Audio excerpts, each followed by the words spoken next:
Good evening. आज हम लोग बात करेंगे बिहार दरोगा 2008 के जो प्रीवियस ईयर के क्वेश्चंस आए हैं उसकी बात करेंगे।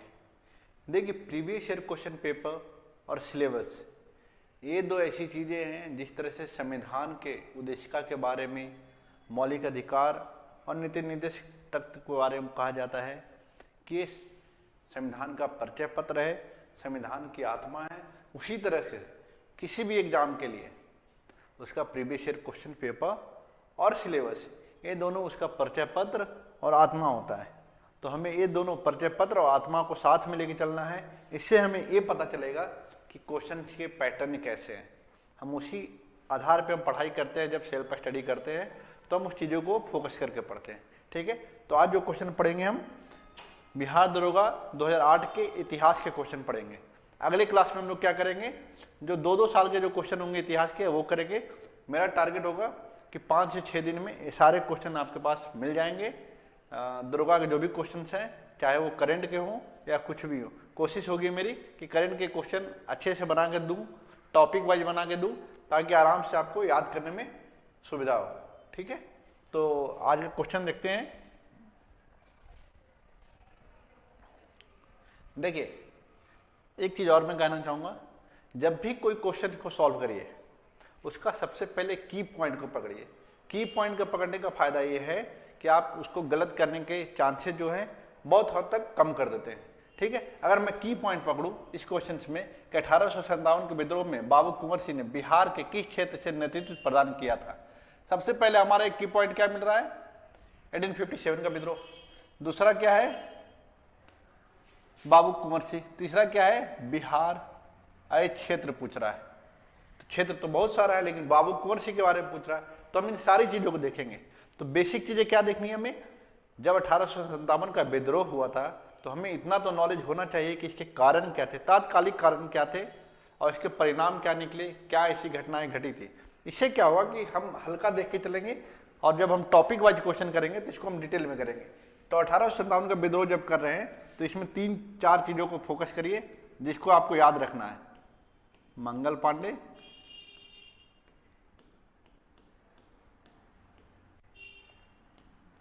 दूसरा क्या है, मेरठ, तीसरा रोहिणी, झारखंड उस समय बिहार का भाग था। ठीक है, फिर दानापुर, फिर यहाँ से बढ़ जाइए आरा। ठीक है, आज सिर्फ हम इतना भी बात करेंगे, बाकी हम डिटेल जब टॉपिक ही करेंगे तो उसमें करेंगे। इस क्वेश्चन में इतना ही बात करेंगे। एक 29 मार्च 1857, ठीक है। दूसरा है 8 अप्रैल 1857। तीसरा क्या है, ये कहाँ से, किस छावनी से थे, तो बैरकपुर छावनी। इन्फेंट्री क्या था इनका, 34 बंगाल नेशनल इन्फेंट्री। ठीक है, अब इसमें क्या हुआ था, अब कहानी समझते चलिए तो आपको याद होगा 1857 के विद्रोह होने का तात्कालिक कारण था गाय और सुअर के चर्बी वाले कारतूस को बनाना। इसमें होता क्या था, इस कारतूस को पहले मुंह से खोलना पड़ता था, फिर इसे राइफल में लगा के चलाना पड़ता था। क्योंकि हिंदू और मुस्लिम दोनों धर्म के ये प्रतीक हैं, ऐसे में इस चीज़ को इस तरह से यूज करना, इसके माना गया कि हमारे धर्म में हस्तक्षेप किया जा रहा है। तो ये विद्रोह का तो एक बहुत बड़ा कारण हुआ। शुरू में तो अंग्रेजों ने कहा ये अफवाह है, गलत चीज़ है। ठीक है, तो ऐसे में जब अफवाह ही माना जाए, उसमें 29 मार्च 1857 को मंगल पांडे ने क्या किया, विद्रोह किया। कहाँ किया, बैरकपुर छावनी के, बैरकपुर छावनी में, जो 34 नेशनल इन्फेंट्री से थे। तो यहाँ पर मेजर, एक मेजर और लेफ्टिनेंट, लेफ्टिनेंट ह्यूस्टन और मेजर बाग, ये दोनों की हत्या होगी। किसी हत्या होगी, हत्या कर दी। ठीक है, 8 अप्रैल को क्या हुआ, इनको फांसी दे देंगे।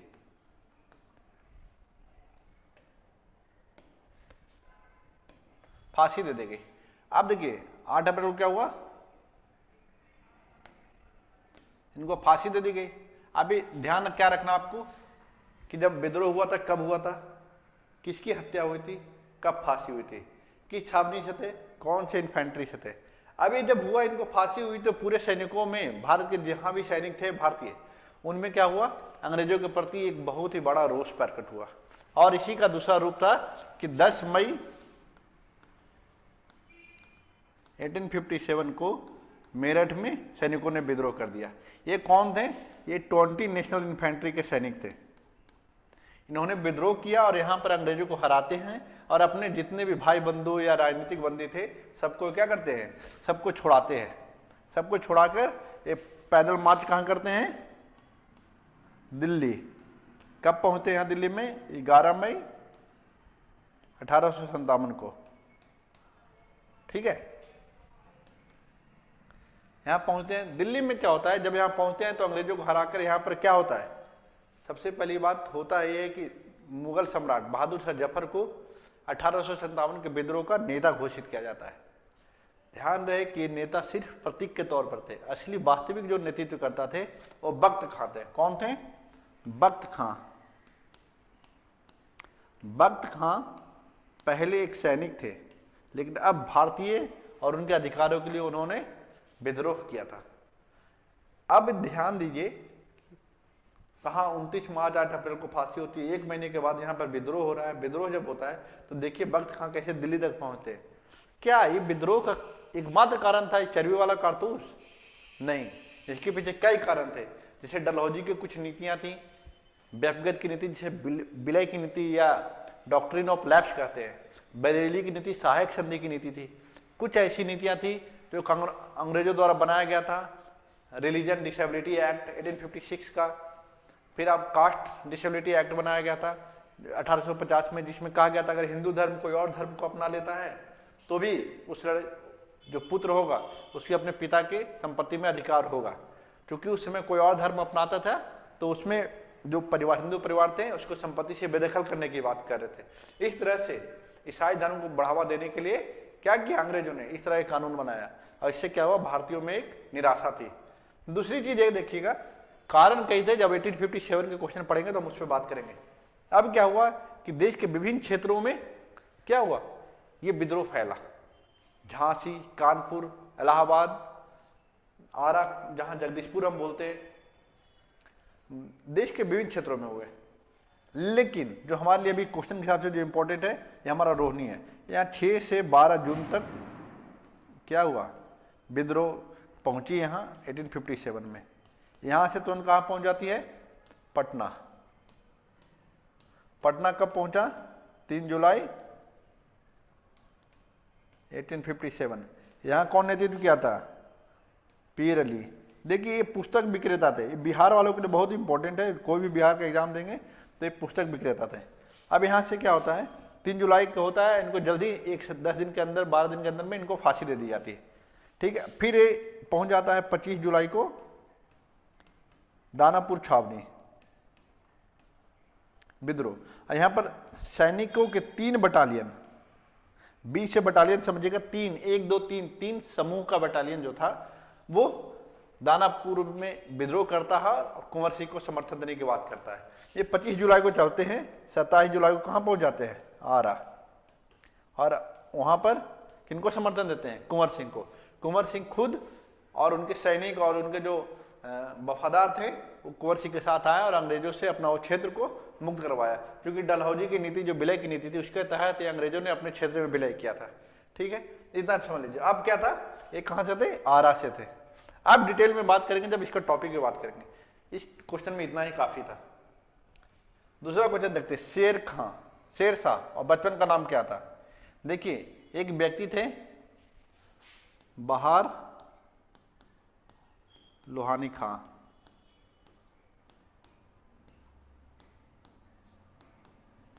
बचपन का नाम फरीद था इनका।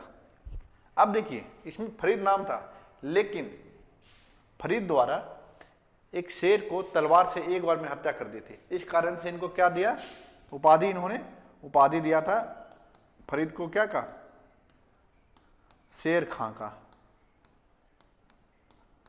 ठीक है, अब क्या होता है,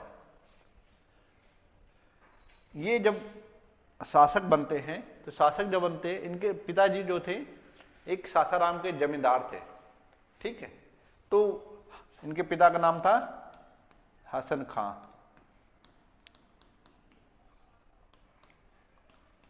अब क्या होता है, ये जब शासक, चूंकि ये अफगानी थे लेकिन ये बिहार में सासाराम से जुड़े हुए थे। अब क्या होता है, हुमायूं वर्सेज शेर खां। अभी ये शेर खां है, ठीक है। अब क्या होता है, पहला युद्ध चौसा का युद्ध,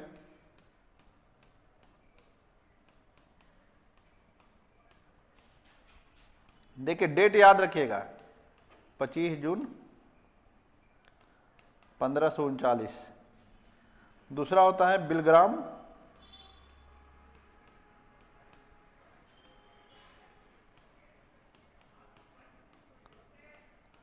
सत्रह मई 1540। अब ये देखिए, जब चौसा का युद्ध होता है हुमायूं इसमें बीच में, तो चौसा का जब युद्ध होता है तो आप देखेंगे कि इसमें हुमायूं हार जाता है और ये शेर खां जीत जाता है। यहीं पर इसी युद्ध में क्या होता है, चौसा के युद्ध में ये शेर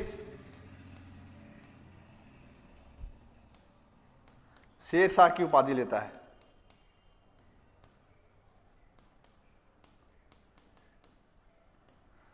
सारे चीजों को देखिए कनेक्ट करना है, क्वेश्चन आए हुए हैं कि किस युद्ध में, किस युद्ध के बाद शेर खान ने शेर शाह की उपाधि ली थी, ये चौसा के युद्ध में। और इसका डेट भी याद रखना आपको, 25 जून 1539। बिलग्राम का युद्ध होता है। बिलग्राम के युद्ध में क्या होता है कि शेर खान जो है आगरा और दिल्ली पर कब्जा कर लेता है और राजधानी अपना किसको बनाता है, राजधानी दिल्ली को शेरशाह बनाता है, ठीक है। शेरशाह से जुड़ा एक दो तथ्य इसमें बात करेंगे। और शेरशाह क्या होता है, इनकी मृत्यु कैसे होती है, मृत्यु कैसे होगी, देखिए कालिंजर शासक कौन था यहाँ का,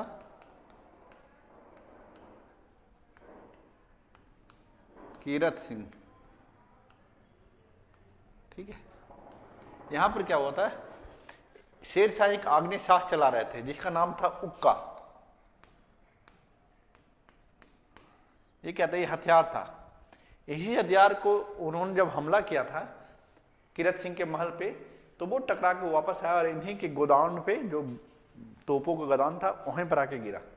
इसी से ये विस्फोट हुआ और इनकी यहाँ पर क्या होती है, मृत्यु हो जाती है। तो क्वेश्चन यहाँ पर ये है कि कालिंजर में जब शेरशाह हमला करता है, उसमें वहाँ का शासक कालिंजर का कौन था, ये जब मृत्यु हुई थी, जब ये आग्नेय शास्त्र चला रहे थे, तो आग्नेय शास्त्र का नाम क्या था, तो ये उक्का नाम था, ठीक है। इतना ही ध्यान में रखिए, इसके लिए अभी इतना ही काफी है। अगला क्वेश्चन देखते हैं, भारतीय राष्ट्रीय कांग्रेस की स्थापना कब हुई थी। देखिए आंसर है इसका 1885, इसका नाम 1885। अभी क्या हुआ था, कांग्रेस की स्थापना का जरूरत क्यों पड़ गई थी, बहुत सारी संस्थाएं छोटी छोटी बन रही थी, लेकिन एक अखिल भारतीय स्तर की संस्था जो बनी वो कांग्रेस थी। 1857 का विद्रोह हुआ था। 1857 के विद्रोह होने के बाद जब 1 नवंबर 1858 को घोषणा हुई कि विलय की नीति, जो भी शोषणकारी नीतियां थी उसको समाप्त कर दी जाएगी और राजाओं को उसकी जमीन वापस कर दी जाएगी। इस तरह के कार्य हुए भी, लेकिन जो जनता की जो मुख्य बातें थी, लगान व्यवस्था और कई सारी ऐसी स्थितियां थी जिसे शोषणकारी व्यवस्था समाप्त नहीं हुई थी, तो लोगों में असंतोष बरकरार था। इसी असंतोष को देखते हुए कहा जाता है, लाला लाजपत राय ने खुद कहा है कि कांग्रेस की स्थापना एक सेफ्टी वॉल के रूप में अंग्रेजों ने किया है, ए.ओ. ह्यूम ने किया है, ठीक है। इसमें क्या था कि अब जनता जो थी, असंतोष जब है तो डायरेक्ट अभी क्या कर रहे थे, अंग्रेजों पे हमला कर रहे थे।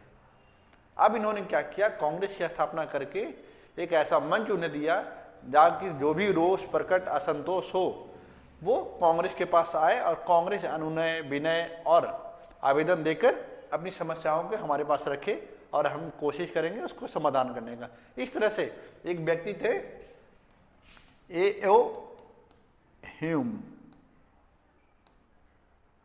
इनको कहा जाता है कांग्रेस का पिता।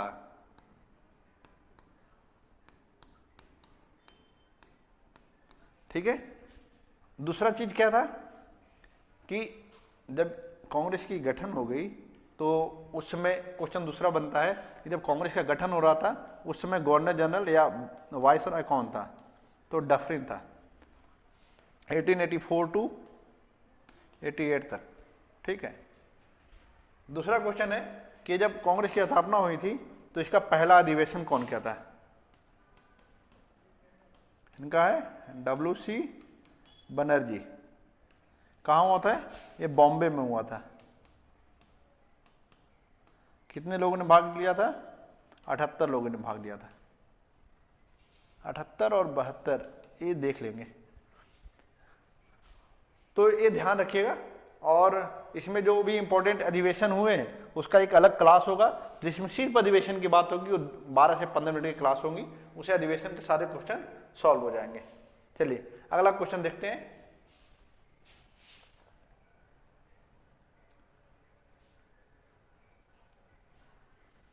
वेबगत का सिद्धांत से कौन संबंधित है, देखिए वेबगत के सिद्धांत, यही मैं बोला था, डॉक्ट्रिन ऑफ लैप्स, जिसको विलय की नीति बोलते हैं, ये 1848 में आया था। इसमें कौन था, डलहौजी। डलहौजी इसमें क्या था, गवर्नर जनरल था। अब इसने क्या किया, इसका शासनकाल था 1848 से 56। इसने क्या क्या किया था, एक छोटा सा देखते हैं ओवरऑल। डॉक्ट्रिन ऑफ लैप्स लेके आया था, जिसको विलय की नीति बोलते हैं। रेलवे के डेवलपमेंट की बात किया 1853। और इस कौन सा लेके आया था, इसने पोस्ट को, इसने टेलीफोन को, ये भी 1853, 1854। एक 1850 में लेके आए थे कास्ट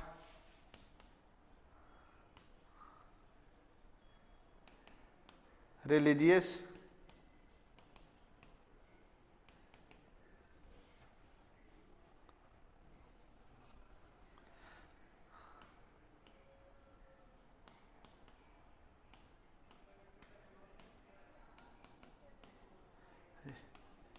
डिसएबिलिटी एक्ट। इसमें क्या था, इसमें क्या था कि जो भी हिंदू धर्म के लोग हैं वो अगर ईसाई धर्म या कोई और धर्म अपनाते हैं तो भी उनके पैतृक संपत्ति में अधिकार बना रहेगा, जबकि इसके विरोध में भारतीय हिंदू थे। ठीक है। इनके टाइम में एक और कौन सा महान अच्छा काम हुआ, इसका काम जो रेलवे का काम था, ये तो था कि अंग्रेजों के जो वस्तुएं हैं वो देश के अंदर दूर सुदूर क्षेत्र तक पहुंच सके। लेकिन इसका फायदा एक भारतीयों को ये हुआ, इसके कारण बहुत सारे विभिन्न क्षेत्रों के लोग आपस में जुड़ने लगे और एक यूनिटी का निर्माण होते रहा, विचारों का आदान प्रदान हुआ, इस तरह से एक फायदा हुआ।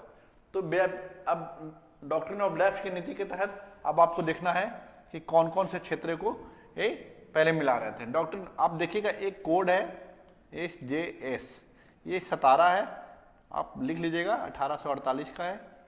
1849 में जैतापुर, ये है संबलपुर, ये उड़ीसा का है, ये बुंदेलखंड का है। ये अब हो गया ये 1849 तक। 1850 में 1850 में बगाड़ कहाँ है, हिमाचल प्रदेश में। आप ध्यान रखिएगा, इसी तरह से आप देखेंगे कि अवध को कुशासन के नाम पर 1856 में अंग्रेजी राज्य में ला दिया जाता है। देखिए व्यवगत की नीति मूलतः है क्या, इसमें यह व्यवस्था किया गया था, अगर कोई राजा रजवाड़ा है, अगर उसका कोई उत्तराधिकारी नहीं है तो वो क्षेत्र को हम मिला लेंगे अंग्रेजी राज में। दूसरा ये कि अगर कोई सही से अपना शासन नहीं चला पा रहा है तो भी उसके क्षेत्र को हम मिला लेंगे अंग्रेजी राज में। इस तरह के अन्यायपूर्ण तरीके से जबरदस्ती, जैसे अवध को कुशासन के नाम पर जब अंग्रेजी राज में मिलाया गया तो वहाँ का जनता, पूरी जनता वाजिद अली शाह के सपोर्ट में खड़ी हुई थी। ऐसा नहीं है, अगर कुशासन होता तो वहाँ का जनता वाजिद अली शाह नहीं खड़ा होती। ठीक है, तो ये अंग्रेजों की कुनीतियां थी, इसी कारण ऐसा विद्रोह हुआ था। अगला क्वेश्चन देखते हैं, प्रथम वायसराय कौन था? देखिए, पहले governor general of Bengal, governor general of India, फिर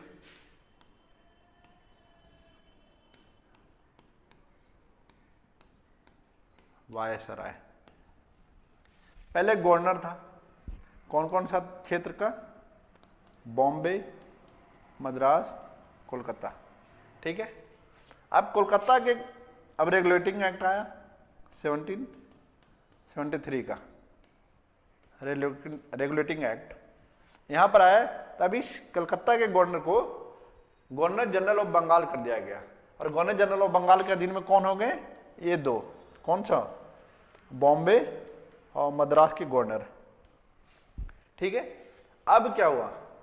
अब 1833 का एक एक्ट आया, कौन सा एक्ट आया? 1833 का चार्टर एक्ट। इसके माध्यम से क्या कर दिया गया? गवर्नर जनरल ऑफ बंगाल को अब गवर्नर जनरल ऑफ इंडिया कहा गया।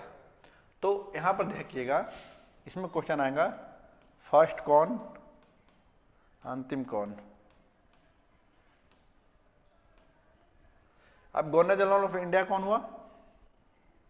देखिए, इसको इस तरह से देखते हैं, governor general of India first कौन बना? William Bentinck. इनके बहुत सारे सुधार है, उसकी बात करेंगे एक अलग क्लास में। और अंतिम अगर पूछा जाएगा कि गवर्नर जनरल ऑफ बंगाल कौन था अंतिम, तो फिर विलियम बेंटिक होंगे।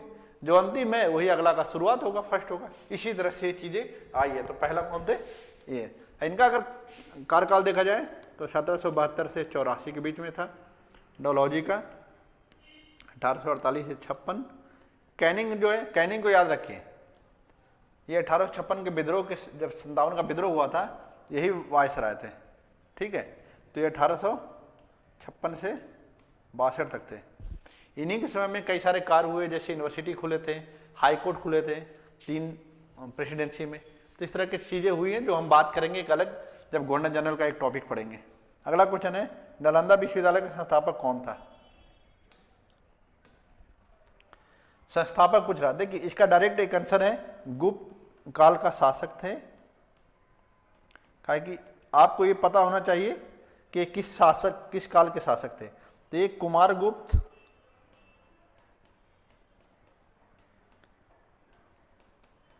या गोविंद गुप्त।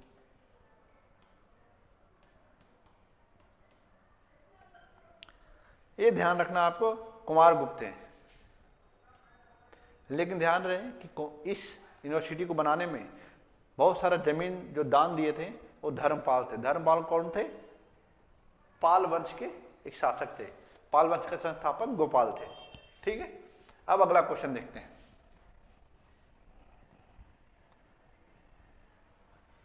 गुरु गोविंद सिंह की माता का नाम क्या था?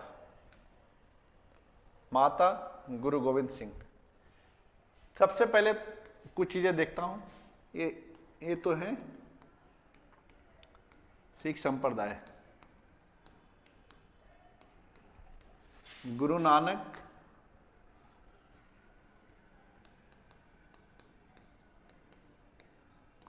इनके संस्थापक थे, ठीक है। अब इसमें 3-4 चीजें देख लीजिए, उसमें जो होगा जब टॉपिक पढ़ेंगे तो करेंगे ही इसमें, लेकिन हल्का फुल्का हमको पढ़ना ही पड़ेगा। दूसरे गुरु थे अंगद, सेकंड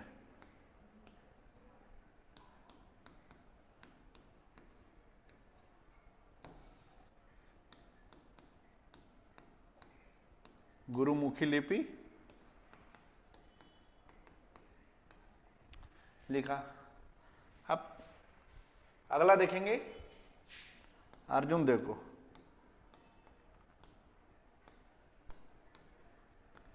अर्जुन देव को जहांगीर ने फांसी दिया।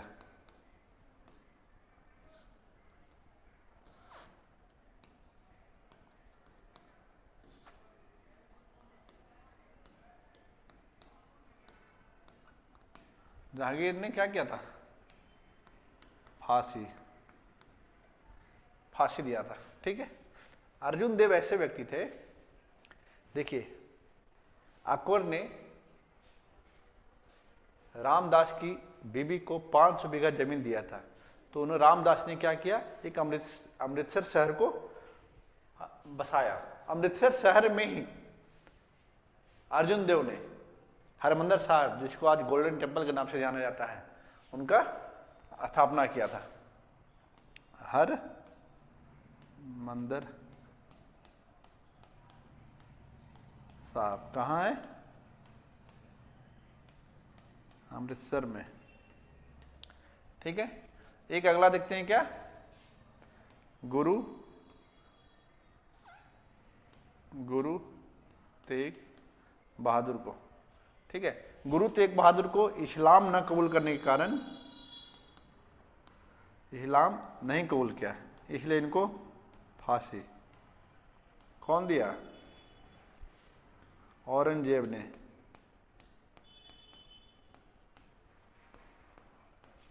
औरंगजेब ने क्या किया? इस्लाम कबूल नहीं किया इन्होंने, गुरु तेग बहादुर ने, तो औरंगजेब ने इनको फांसी दे दिया। इन्हीं के पुत्र थे गुरु गोविंद सिंह। ये कहा जाता है 10वें सिख गुरु हैं। ठीक है। 10वें सिख गुरु हैं। 1666 में इनका जन्म हुआ। यहां पर एक चीज को रिलेट कर दे रहा हूं मैं। 1666 में गुरु गोविंद सिंह का जन्म हुआ था और 1666 में ही शिवाजी को औरंगजेब ने कैद किया था। तो इस चीज का ध्यान रखिएगा। अब गुरु गोविंद सिंह ने क्या चेंज किया था? देखिए इनके 2 पुत्रों को, फतेह सिंह और जोरावर सिंह,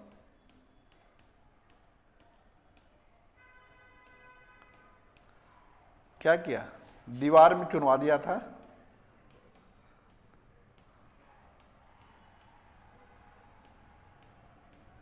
दीवार में चुनवा दिया था मुगलों ने, मुगल के एक शासक ने।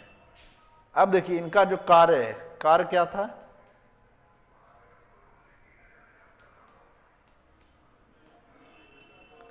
कार्य था, इन्होंने क्या किया? 5 ककार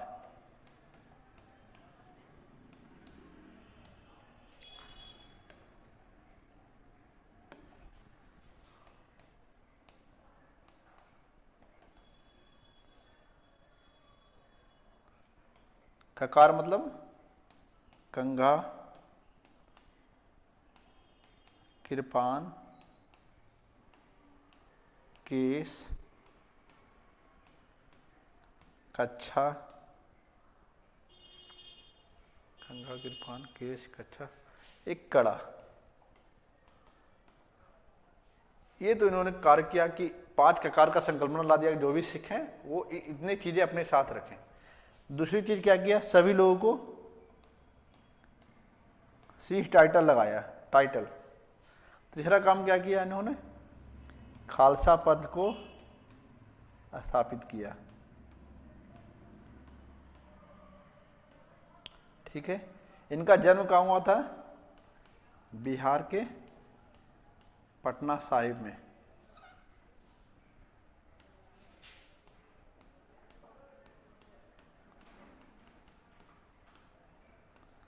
पटना साहिब में।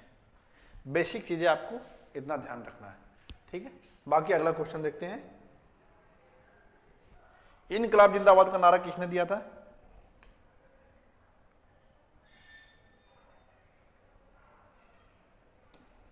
इनकलाब का जिंदाबाद का नारा किसने दिया था? देखिए नारा 2 चीज होता है, नारों में हमेशा 2 चीज ध्यान रखिएगा। लिखा किसने, लोकप्रिय किसने बनाया।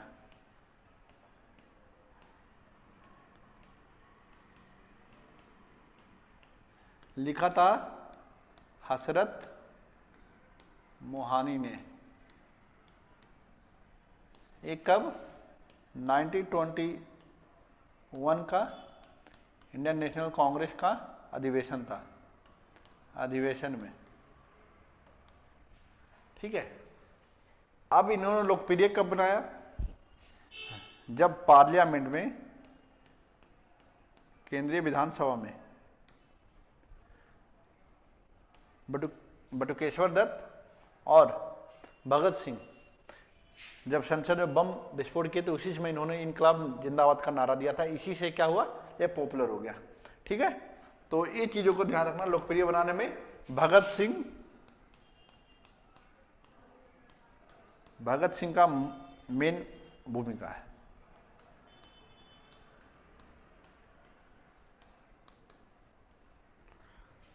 चलिए इतना ही इसके बारे में जानते हैं, बाकी और पढ़ेंगे सेपरेट क्लास में।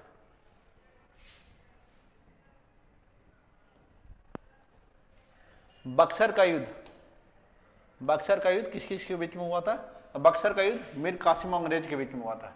देखिए इसकी कहानी को समझ लीजिए, इसके पीछे क्या ऐसे था। ईस्ट इंडिया कंपनी ने सबसे पहले क्या हुआ, 23 जून 1757 को प्लासी का युद्ध होता है बंगाल में।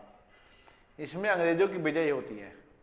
इतिहासकार और जो इंग्लिश मैन है सब तो कहते हैं कि ये तो अंग्रेजों की कूटनीतिक जीत थी, बिना लड़े हुए ही इस युद्ध को अंग्रेजों ने जीत लिया। कैसे? देखिए मुर्शिदाबाद राजधानी थी, मुर्शिदाबाद से राजधानी कहाँ लाया जाता है? ढाका। मुर्शिद कुली खां के समय में मुर्शिदाबाद राजधानी थी, बाद में इसको ढाका लाया जाता है। ढाका में क्या होता है कि यहाँ पर एक शासक है अलवर्दी खां का, यूँ कहें कि कहीं दामाद मिलता है, कहीं इसका नाती मिलता है। तो सिराजुद्दौला जो थे वो उन्होंने क्या किया कि यहाँ का जो इस क्षेत्र का तो बंगाल वाला क्षेत्र था, वहाँ पर वहाँ के नवाब थे और उसका सेनापति मीर जाफर था। मीर जाफर ने क्या किया, अंग्रेजों से मिलकर, चूंकि अंग्रेजों ने इनको लालच दिया कि अगर आप मेरा साथ देते हैं तो बंगाल का नवाब आपको बना दिया जाएगा। इस तरह से प्लासी का युद्ध जब शुरू होता है तो अंग्रेजों की बहुत बड़ी सेना ना होते हुए भी, जबकि सिराजुद्दौला की तरफ की सेनाएं बड़ी थी, इसके बावजूद मीर जाफर की गद्दारी के कारण इस युद्ध को सिराजुद्दौला हार जाते हैं। हारते क्यों हैं? क्योंकि युद्ध भूमि से ही सिराजुद्दौला को इतना डरा दिया जाता है मीर जाफर के द्वारा कि मैं इस युद्ध को संभाल लूंगा, आप यहाँ से जाइए। रास्ते में जब ये लौटते रहते हैं, इसी बीच में मीर जाफर का बेटा इसकी हत्या कर देता है। नवाब तो मीर जाफर बन जाता है इस युद्ध के बाद, लेकिन अंग्रेजों की नीतियां और अंग्रेजों के अपने स्वार्थ को पूरा करने के लिए बंगाल की प्रशासनिक व्यवस्था की धज्जियां उड़ा दिया था अंग्रेजों ने। इससे क्षुब्ध होकर मीर जाफर ने कुछ ऐसे स्टेप उठाए जो अंग्रेजों के विरुद्ध थे। इस कारण अंग्रेजों ने क्या किया, मीर जाफर को हटाकर उसके बेटा मीर कासिम को नवाब बनाता है।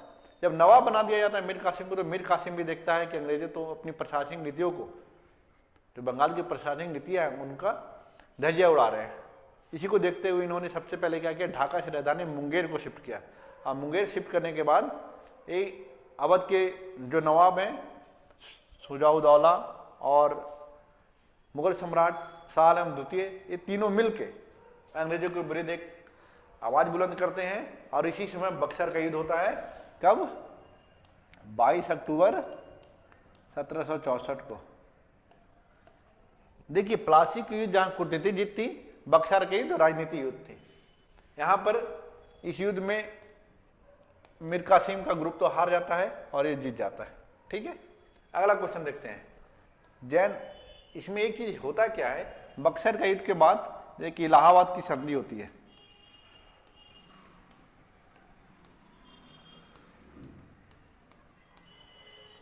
बारह अगस्त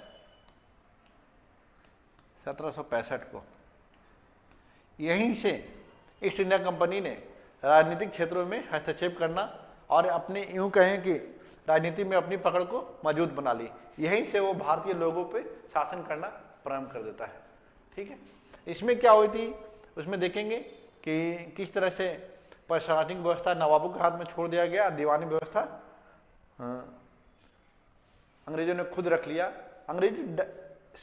दीवानी व्यवस्था तो अंग्रेजों के हाथ में थी, लेकिन इसने इस चीज को, टैक्स को कलेक्शन के लिए भारतीयों को ही रखा, ताकि कोई भी दोषारोपण हो तो डायरेक्ट भारतीयों पर ही जाए, ना कि अंग्रेज पर आए।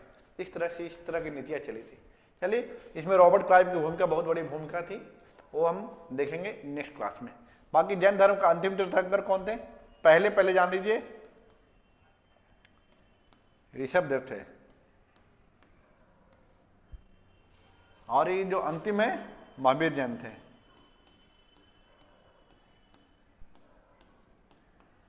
जन्म कुंडग्राम में हुआ था,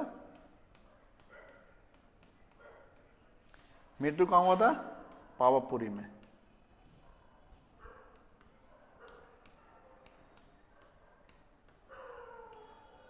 पावापुरी में, ठीक है। ये 24 है। इनसे जुड़ा हुआ जो भी चीजें हैं हम डिटेल में बात करेंगे जब हम जैन और बौद्ध को पढ़ेंगे, ठीक है। अगला क्वेश्चन देखिए, बिंबिसार किस वंश का था? हमने बोला था हमेशा की पॉइंट पकड़िए। बिंबिसार को अगर ध्यान में आ रहा है तो इसको देख लीजिए कि इसका उत्तराधिकारी कौन था। ये ध्यान में आएगा तो आप पकड़ पाएंगे, नहीं तो बिंदुसार बिंबिसार में कंफ्यूज हो जाएंगे। बिंबिसार हर्यक वंश का था। इसी समय बुद्ध भगवान, जो जिसको बुद्ध भगवान और बौद्ध धर्म बहुत ही ज्यादा बुलंदियों पे जा रहा था, ठीक है। तो इसी समय क्या है, ये हर्यक वंश, इसका देखेंगे अजात शत्रु इसका उत्तराधिकारी है। फिर देखेंगे उदयन। हर्यक वंश के समय में हर्यक वंश का राजधानी कहाँ था? राजगिरी था। अजात शत्रु के समय में राजगिर था, लेकिन उदयन जब शासक बना तो इसको राजधानी पाटलिपुत्र को बनाया था, ठीक है। अगला क्वेश्चन अब देखते हैं।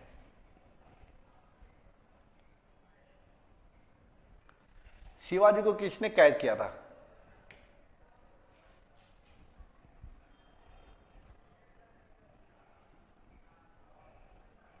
शिवाजी को किसने कैद किया था? शिवाजी, मैंने बताया था ये पिछले क्लास में, पिछले क्वेश्चंस में, कि जब गुरु गोविंद सिंह का जन्म हुआ था उसी समय क्या हुआ था? शिवाजी को कैद किया गया था। 1666 में औरंगजेब ने कैद किया था।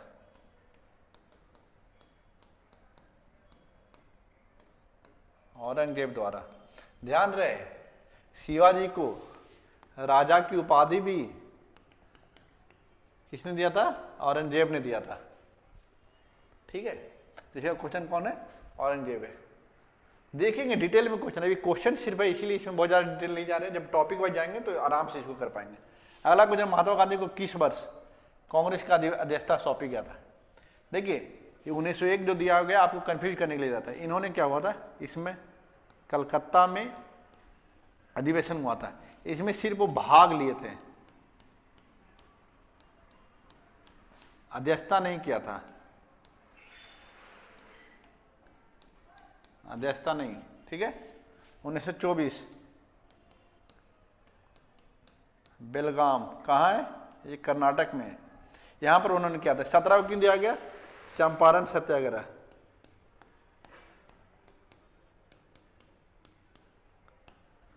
बाईस क्या था? इस समय क्या हुआ था कि असहयोग आंदोलन को वापस ले लिया गया था।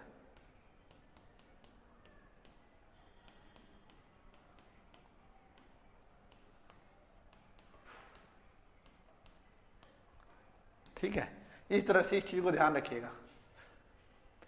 कांग्रेस की स्थापना 1885 में हुआ था। मात्र एक बार महात्मा गांधी ने इसकी अध्यक्षता की थी 1924 में बेलगाम में, बेलगाम कर्नाटक में। बंगाल विभाजन कब हुआ था? अब इसके बारे में क्वेश्चन कई बार आ चुके हैं, बिहार दरोगा में भी कई बार आ चुके हैं। तो इसको देखिए, सबसे पहले सब चीज समझते हैं। इसमें बंगाल विभाजन की जब बात आ रही है तो यहां पर जो चीजें देखना है देखिएगा। पहले घोषणा कब, स्वदेशी आंदोलन कब,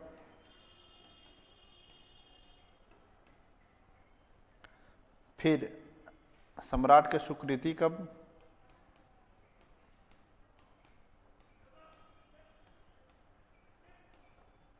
लागू कब, रद्द कब। अब सबसे पहले जब बंगाल विभाजन हो रहा है तो ये कब हो रहा है? 1605 में। कौन था इस समय गवर्नर जनरल? कर्जन, ठीक है।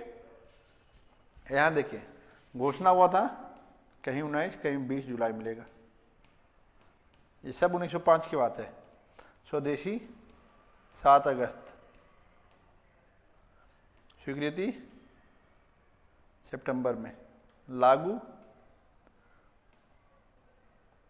16 अक्टूबर 1605 में, रद्द 1911 में।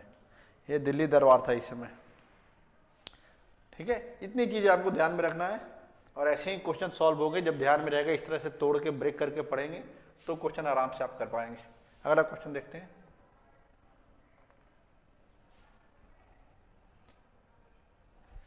पीछे का क्वेश्चन था कि मीर भोज किस वंश से संबंधित था।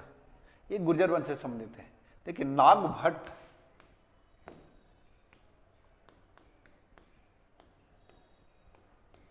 प्रथम इसके संस्थापक थे। अनंगपाल इसी से संबंधित था। अनंगपाल 11वीं सदी में दिल्ली का स्थापना किया था। ठीक है, अब अगला क्वेश्चन देखते हैं। दिल्ली के लाल किला, ये दिल्ली के लाल किला तो दो जगह है। कहाँ है? दिल्ली, आगरा। कंफ्यूजन तो यहीं से शुरू होता है। मोती मस्जिद दोनों जगह है, लाल किला दोनों जगह है। अब बनवाया कौन था? तो आप समझिए, एक की पॉइंट आप पकड़ लिए, अब इसको समझते हैं डिटेल में। देखिए लाल किला, पहले दिल्ली की बात करते हैं और फिर आगरा की। दिल्ली का बनाया था किसने? देखिए दिल्ली का लाल किला बनाया था शाहजहां ने, लेकिन मोती मस्जिद कौन बनाया था? औरंगजेब ने। ठीक है, अब यहां चलिए, इसको बनाया था अकबर ने। यहां का मोती मस्जिद कौन बनाया था? बनाया था शाहजहां ने। अब कंफ्यूजन देखिए, ताजमहल बना रहा है आगरा में, लाल किला बना रहा है दिल्ली में, कितना कंफ्यूजन है। मोती मस्जिद बना रहा है कौन? शाहजहां। तो ये डिफरेंस है, इसको आप बढ़िया से देखिएगा।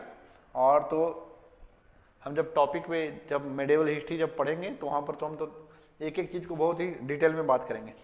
अगला क्वेश्चन, 1857 के विद्रोह में मेरठ का प्रथम सिपाही विद्रोह किस दिन भड़की थी? 10 मई, पीछे बात कर चुके हैं। लोकनायक, एक लोकनायक है, एक जननायक है। लोकनायक किसको बोलते थे? जयप्रकाश नारायण को बोलते थे। इनकी बहुत बड़ी भूमिका थी 1942 के जो भारत छोड़ो आंदोलन था उसमें छापामार युद्ध करके इन्होंने आजाद दस्ता गठन किया था छापामार युद्ध के लिए, ताकि अंग्रेजों को परेशान करके भारतीयों को आजादी दिलाई जा सके। इस तरह से बड़ी भूमिका थी इनकी। एक जन नायक होता है, जब यूपी का आप क्वेश्चन पढ़ेंगे, अब बिहार के भी क्वेश्चन में भी आते हैं।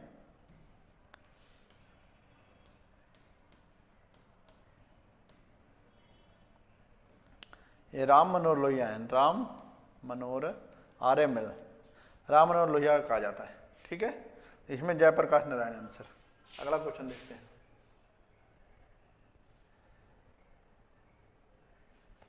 बुलंद दरवाजा,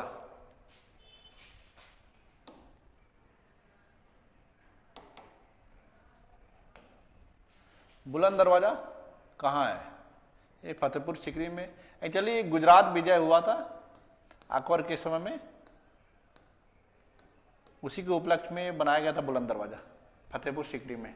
बात करेंगे जब अकबर की बात पढ़ेंगे तो उसमें स्थापत्य में क्या क्या है और उसने क्या क्या प्रशासनिक कार्य किए हैं, क्या क्या स्थापना की, सब बात करेंगे। ठीक है, भारत का व्यापारिक संबंध सबसे पहले किस यूरोपीय, देखिए अंग्रेज नहीं लिखा, यूरोपीय मतलब सारे लोग आ जाएंगे, पुर्तगाली, डच, इंग्लिश, फ्रेंच, सारे आ जाएंगे। लेकिन पहला किसके साथ था? क्योंकि पुर्तगाली आए थे तो उसी के साथ हमारा पहला व्यापारिक संबंध बना था। धर्मोपदेश, भगवान बुद्ध ने अपना पहला धर्मोपदेश कहाँ दिया था? देखिए कहीं कहीं आपको ऋषि पत्तनम दिखेगा,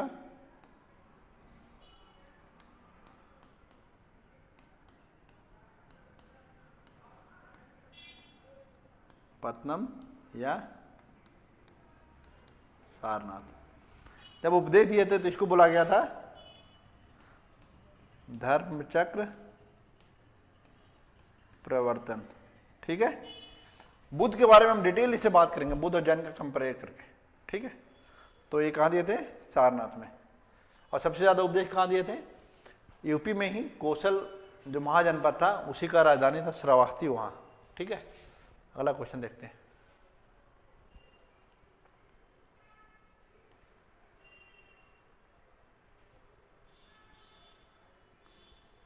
जातक पवित्र ग्रंथ है, ये बौद्धों का है। ठीक है, जैन धर्म का क्या है? आगम। ठीक है। रजनामा, रजनामा को और किसका है अनुवाद? महाभारत का। इसको क्या बोलते हैं? जय संहिता भी बोलते हैं। ठीक है। वह मुगल साम्राज्य जिसने 2 बार राजाभिषेक करवाया था। कौन करवाया था? शाहजहां ने। दूसरा एक लास्ट क्वेश्चन है, पुर्तगालियों ने गोवा पर अधिकार कब किया था? ये 1510 में किया था। कौन किया था? 1509 में बना अल्फांसो द अल्बुकर्क भारत में प्रथम वायसराय बन के आया था पुर्तगाली का। तो वही सबसे पहले 1509 में आया, 1510 में, क्योंकि इसके बेटा की हत्या हो गया था इसलिए इसमें तो रोष था ही। तो 1510 में गोवा को अपने अधीन करता है। और फिर आगे बढ़ेंगे तो देखेंगे 1511 और 15 में हरमुज की संधि और मलक्का की संधि को भी, मलक्का जो स्टेट है उसको अपने कब्जे में लेता है। इस क्षेत्र को कब्जे में कर लेने, ये चोक पॉइंट थे जहां पर कंट्रोल कर लेने के बाद कोई भी जहाज आता तो उससे टैक्स बहुत ज्यादा वसूला जाता था। देखिए आज के क्वेश्चन 26 क्वेश्चन की उम्मीद करते इससे कई सारे क्वेश्चन आपके तैयार हुए होंगे। और मैं भरोसा दिलाता हूं कि अगर आप रेगुलर रहेंगे तो हम अच्छे क्वेश्चन को तैयार करके जाएंगे। सिर्फ ऐसे नहीं पढ़ेंगे, सिर्फ क्वेश्चन आंसर नहीं करेंगे, अब टॉपिक वाइज होगा। हम एक पॉइंट को उठाएंगे, उससे रिलेटेड जो भी क्वेश्चन होंगे, जो भी उससे रिलेटेड फैक्ट होंगे, सारा हम बात करेंगे। आज के लिए थैंक यू। आराम आपका बहुत ही बहुत शुक्रगुजार होगा। Thank you.